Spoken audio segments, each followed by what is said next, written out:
শীতকালে সারাদিন ভালোভাবে গেলেও ওই রাতে গিয়ে ডিনার বানাতে যেন বড্ড আলসেমি লাগে। আজকে শেয়ার করব এমন একটা রেসিপি যেটা ভীষণ চটপটা আর তৈরি হবে একেবারে 10 মিনিটে। কালকে ব্যাপারটা হয়েছিল, পরোটা তো করে রেখেছিলাম আগেই, কিন্তু কিছু একটা তার সাথে চটপটা খেতে ইচ্ছা করছিল। ছিল একটা বড় বেগুন, সেটাকেই 4 ফালি করে কেটে নিলাম। একটুখানি মোটাটা থাকবে সেরকমভাবেই কেটে নেব, যাতে দেখতে সুন্দর লাগে। বড় বড় লম্বা লম্বা করে কেটে নিলাম সেই বেগুন ভাজার মতো করে। এবার একটা ম্যারিনেশন তৈরি করে নেব। সেই জন্য থালার মধ্যে নিয়ে নিলাম হলুদ গুঁড়ো, লঙ্কার গুঁড়ো, কাশ্মীরি লঙ্কার গুঁড়ো যাতে সুন্দর একটা রঙ আসে, আর দিয়ে দিলাম স্বাদ মতো নুন, সামান্য কিছুটা চিনি। এবার তোমাদের মনে হতেই পারে চিনিটা আমি কেন দিলাম। চিনি দিলে বেগুন ভাজার সময় একটা সুন্দর কালার আসে, সেই জন্য। এবার সামান্য একটু সর্ষের তেল দিয়ে সমস্ত কিছু ভালো করে আগে মিশিয়ে নিতে হবে, চিনিটা যাতে ভালো মতো গলে যায়।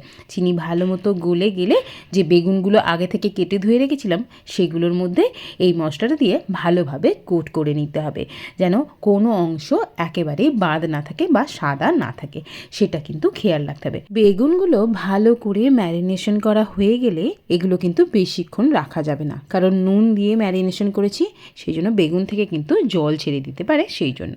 এবার একটা প্যান নিয়ে নিয়েছি বেশ বড় সাইজের, সেখানে দিয়ে দিলাম বেশ কিছুটা সর্ষের তেল।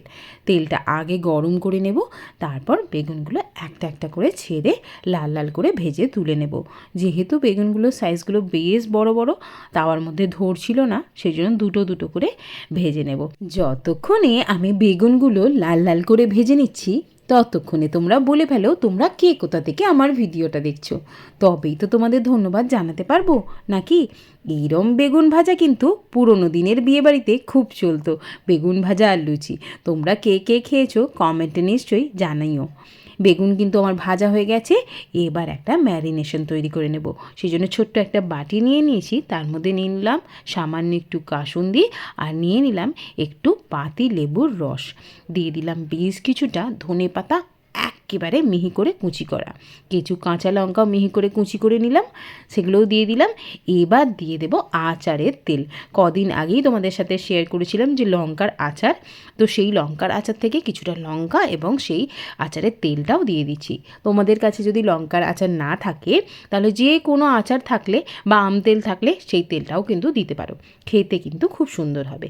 এবার যে বেগুন ভেজেছিলাম সেই তেলটা থেকেও কিন্তু একটু তেল দিয়ে দেবো, কারণ বেগুনের তেলের মধ্যেও কিন্তু অনেকটা মশলা মিশে আছে, সেই জন্য। এবার সমস্ত কিছুকে ভালো করে ফেটিয়ে মিশিয়ে নিতে হবে।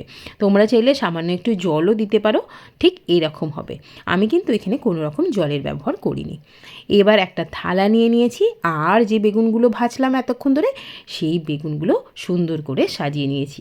দেখছো কতটা সুন্দর দেখতে লাগছে।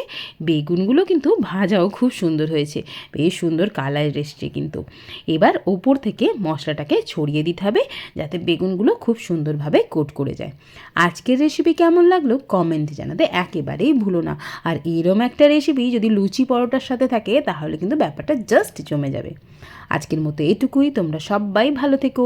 আবারও হাজির হব নতুন কোনো রান্না নিয়ে।